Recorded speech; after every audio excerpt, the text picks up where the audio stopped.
Le groupe de biotraitement des cellules souches étudie le développement de bioprocédés pour produire et transplanter des cellules thérapeutiques afin de traiter le diabète et les maladies cardiovasculaires. Nous travaillons sur l'optimisation des processus, les méthodes de bioencapsulation et la construction de tissus vasculaires imprimés en 3D. Venez voir notre laboratoire et rencontrer quelques-uns de nos membres.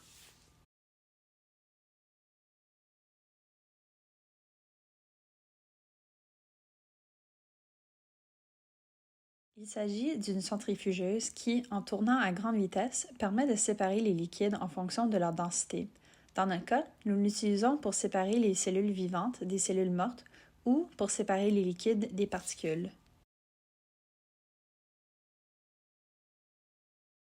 Voici l'une de nos armoires de sécurité biologique. Nous travaillons avec des cellules dans cet espace afin de préserver notre santé et celle des cellules.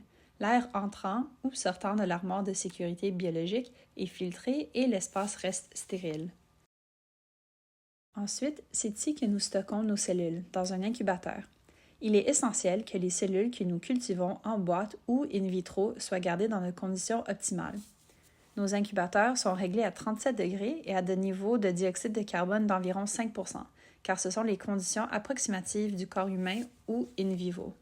La plupart des cellules de cet incubateur se développent sur des surfaces en polystyrène, un type de plastique. Ici, nous retrouvons des réservoirs de gaz remplis de dioxyde de carbone comprimé ou sous haute pression qui s'écoulent dans l'incubateur. Ceci est un bain-marie dans lequel nous chauffons notre milieu de culture ou la solution remplie de nutriments et de facteurs de croissance afin de nourrir et aider nos cellules à se développer.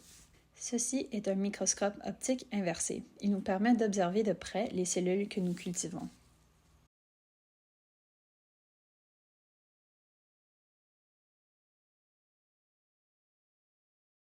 Salut, je m'appelle Robert et je fais ma maîtrise à l'Université de McGill. Ici, au laboratoire de bioingénierie des cellules souches, notre but, c'est de traiter des personnes avec le diabète de type 1 en leur fournissant un pancréas artificiel fait à partir de cellules souches. Et une partie de ce procédé nécessite l'encapsulation de cellules dans des billes. Et c'est quoi les billes, tu penses? Les billes, tu peux penser, c'est comme un nouveau contenant ou une nouvelle maison pour des cellules. Et qu'est-ce que je dois faire attention, c'est qu'ils ne soient pas trop grands. Si les parois sont trop grands, qu'est-ce qui arrive? C'est l'oxygène et les nutriments auront de la misère de se rendre aux cellules. Si elles sont trop petites, il n'y aura plus de bulles, ça serait trop difficile à manipuler.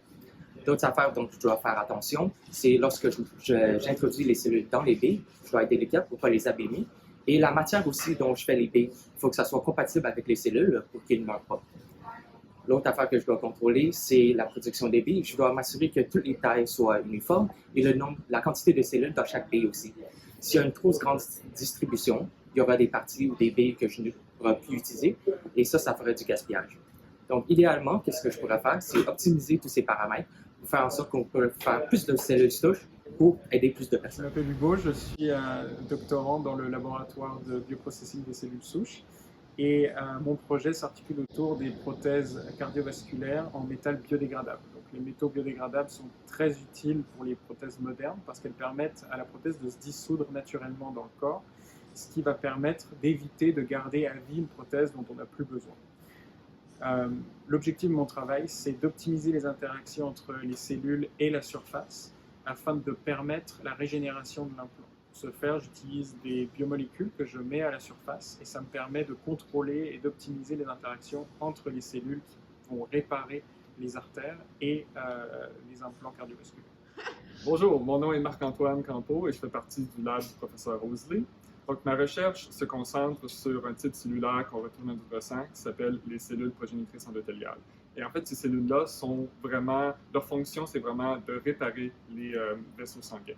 Et donc, l'idée de prendre avantage de cette fonction-là et de l'utiliser pour des applications cardiovasculaires. On pense par exemple aux implants cardiovasculaires. On est capable, en fait, au travers des années, dans le laboratoire, il y a une technologie qui s'est développée pour être capable de capturer ces cellules-là et en fait de leur donner un environnement sur les implants pour les coloniser. Et donc, qu'est-ce que ça a comme but? C'est en fait d'accélérer la guérison au niveau des implants pour qu'une interaction avec le sang soit meilleure. Bonjour, je suis Florent Lemaire, un postdoctorant dans le laboratoire de bioingénierie des cellules souches.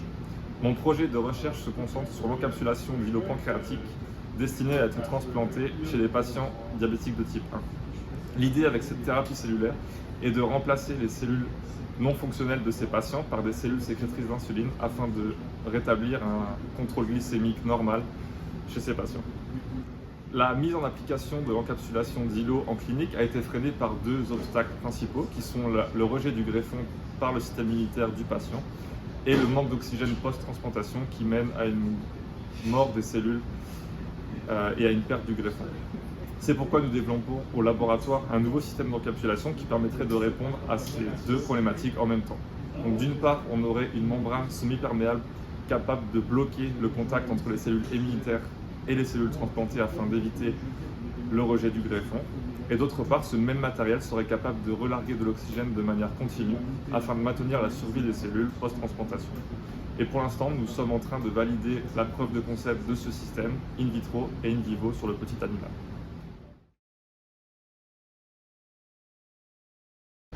Qu'est-ce que tu aimes à propos de la recherche? À propos de la recherche, j'aime vraiment plutôt l'expérience. Et parce que qu'est-ce que je peux faire, c'est il y a plein d'équipements dont j'ai accès que normalement j'aurais pas. Et aussi juste manipuler plusieurs équipements et molécules aussi. Ce que je préfère à propos de la recherche, c'est la liberté qu'offre le milieu académique comparé au milieu industriel où j'ai pu travailler. Le milieu de la recherche nous permet d'expérimenter beaucoup plus, d'être beaucoup plus ambitieux avec nos objectifs et d'avoir un impact beaucoup plus grand au final parce qu'on va pouvoir tester des nouvelles idées, ce qui ne serait pas possible dans un milieu aussi contraint que le milieu industriel.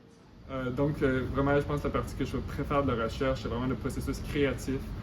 Quand au tout début, on a une idée, on a une hypothèse qu'on veut valider, en fait, c'est de penser à les outils qu'on a à notre disposition pour justement faire notre expérience, comment on va valider cette hypothèse, comment on va avoir nos résultats, de façon globale, en fait, comment on va construire tout ça. Mais c'est vraiment la première partie, la créativité, comment on va mettre ces bases en place qui est ma chose préférée dans la recherche. Ce que j'aime le plus à propos de la recherche, c'est que ça t'autorise à répondre à des questions qui n'ont pas encore de réponse à l'heure actuelle. Et je trouve ça très stimulant intellectuellement au quotidien.